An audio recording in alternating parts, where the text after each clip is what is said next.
हाँ सांग माने आज मु पुणी आसिली गोटे नुआ वीडियो रे। आज नुआ वीडियो संपूर्ण इंटरेस्टिंग मूलरू शेष पर्यंत आपण मानकु सुनिया पे अनुरोध। आपण माने यह शुणिले जानी परिबे आमर लक्ष लक्ष व कोटि कोटि गरीब जनता को दुख। वीडियो आरंभ रे मु गोटे श्लोक वर्तमान गाउछि। यह संपूर्ण नुआ रूप रे संस्कृतर श्लोक कौन सरकारी चाकिरी रे बसते लक्ष्मी तदर्दे घरोई चाकिरी भड़ा दास दादन नैवच नैवच। यार कहबार तात्पर्य कौन? काली आपण माने वीडियो देखिथिबे, न्यूज देखिथिबे। न्यूज रे कौन अछि? न्यूज रे गोटे भल विषय बाहरछि। कौन बाहरछि ना केंद्र सरकार चाकिरिया और परे राज्य सरकार चाकिरियांकर लागू हबो अष्टम वेतन कमिशन। अष्टम वेतन कमिशन टा प्रथम शुणु ताहाटा कौन? प्रति 10 वर्ष थरे गोटे गोटे वेतन कमिशन लागू हुए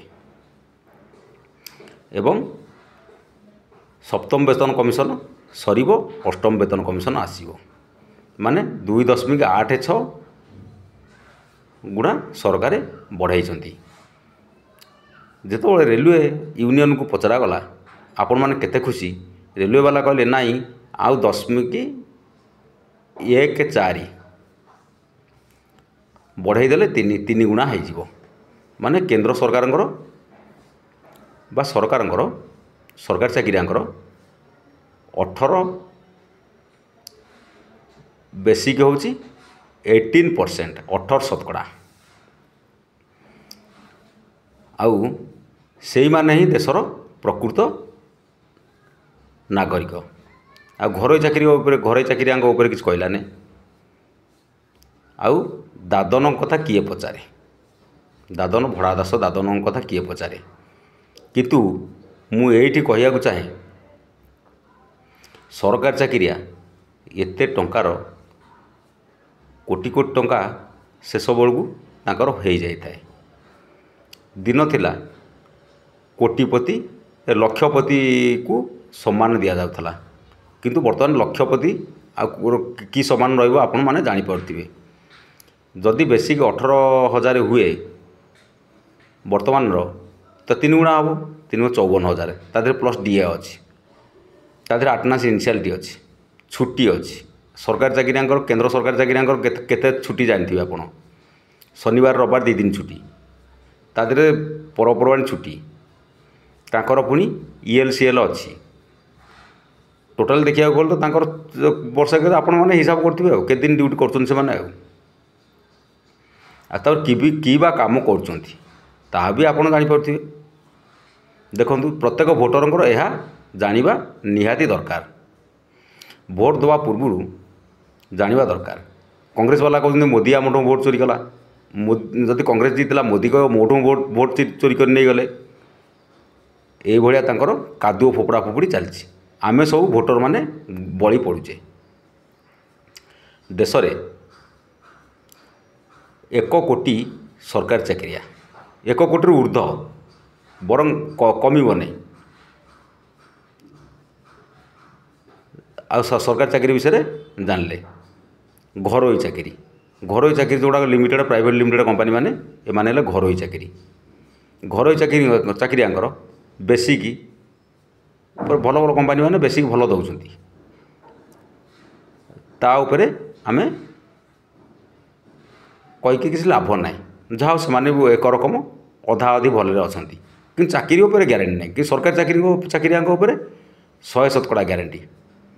जेते छटई हेले भी जेते दुर्नीति कर छटई हेले भी से माने पुणी थरे आसी पारिबे। आउ दादन कथा कि जो दादन मानक सरकार न्यून दृष्टि देखुंती से दादन मानकर जे दिन राति एक कर खटी पारला आ मालिक को बा क्लाएंट को खुशी कर पारला से माने आज भल भल लिमिटेड कंपनी କରି ବସିଛନ୍ତି। କିନ୍ତୁ କେତେଟା ସରକାରୀ ଚାକିରିଆ ଲିମିଟେଡ଼ କମ୍ପାନୀ କରିଛନ୍ତି? ସରକାରୀ ଚାକିରିଆ ପିଣ୍ଡା ଓଲୁ। ସେମାନଙ୍କର ପଇସା ଦେବା ମାନେ ପାଣିରେ ପକାଇବା। ସରକାର ଛାପି ଦେଉଛି, ସେମାନଙ୍କୁ ଦେଇ ଦେଉଛି। ଏପଟେ ମରୁଛନ୍ତି କିଏ? ଚାଷୀ ଆଉ ଦାଦନ। ଏମାନଙ୍କର ଅବସ୍ଥା ଆପଣମାନେ ଜାଣିପାରୁଥିବେ। ଗୋଟିଏ ଦାଦନ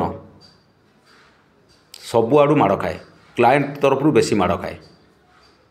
ଆଉ ତା'ର 26ଟା ଡ୍ୟୁଟି, 30ଟା ଡ୍ୟୁଟି କଲେ ବି 26ଟା ଡ୍ୟୁଟିର ହାଜିର ପାଇବ ସିଏ। ଆଉ 4ଟା ଓଟି ପାଇବ। ଏଇ ଯେଉଁ ଓଟି ସିଷ୍ଟମ୍ଟା ଦାଦନ ଚାକିରି ପାଇଁ ବହୁତ ଦୁଃଖର କାରଣ।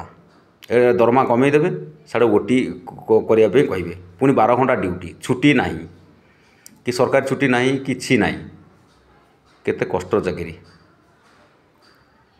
ଏମାନଙ୍କ କଥା ଚିନ୍ତା କରିବା ଆବଶ୍ୟକ ଅଛି ନା ସେଇ ମାନେ କୋଟି କୋଟି ଟଙ୍କା ପାଉଥିବା ସରକାରୀ ଚାକିରିଆଙ୍କର ଉପରେ ଆଲୋଚନା କରିବାର ଚିନ୍ତା ଅଛି?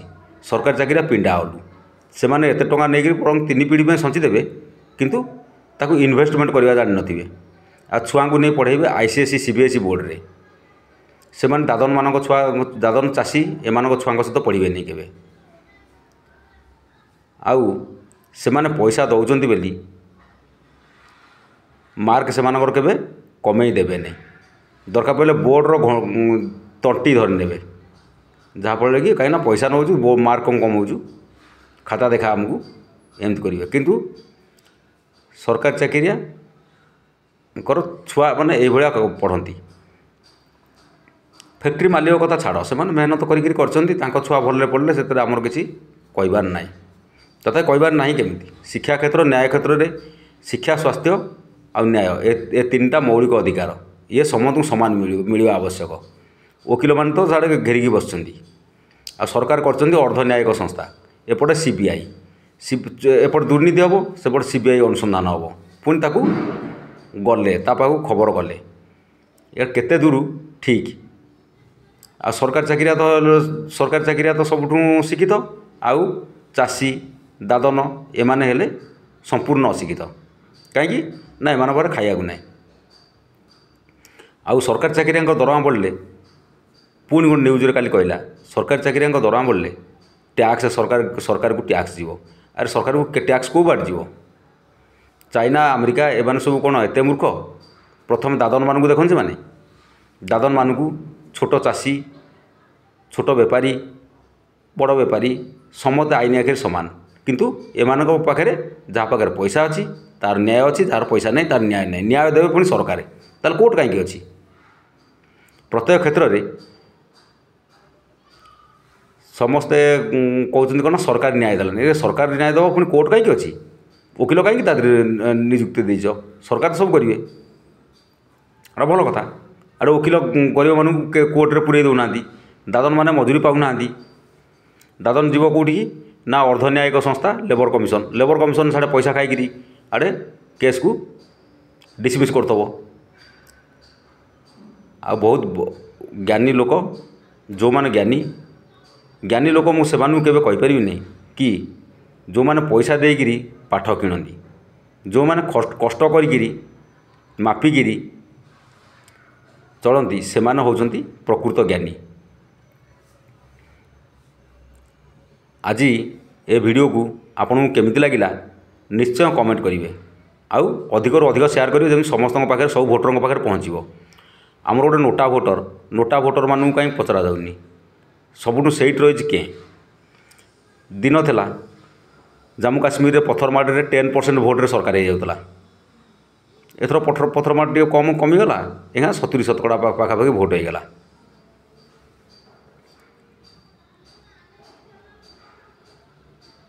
ଆଉ ଆଜିର ଭିଡ଼ିଓ ଏତିକି ରଖିଲି। ମୁଁ ରହିଲି, ପୁଣି ଦେଖା ହେବା ନେକ୍ସଟ ଭିଡ଼ିଓରେ। ଜୟ ମହାରାଜ ଭରତ। ପ୍ରଣାମ ମା ଶକୁନ୍ତଳା। ତାଙ୍କୁ ପୂଜା କରୁଥିଲେ ଭଗବାନ ଶ୍ରୀରାମ, ପ୍ରଣାମ। ଭଗବାନ ଶ୍ରୀକୃଷ୍ଣ, ପ୍ରଣାମ। ବର୍ତ୍ତମାନ ଜୟ ଜଗନ୍ନାଥ, ବନ୍ଦେ ଉତ୍କଳ ଜନନୀ। ଭାରତ ମାତା କି ଜୟ।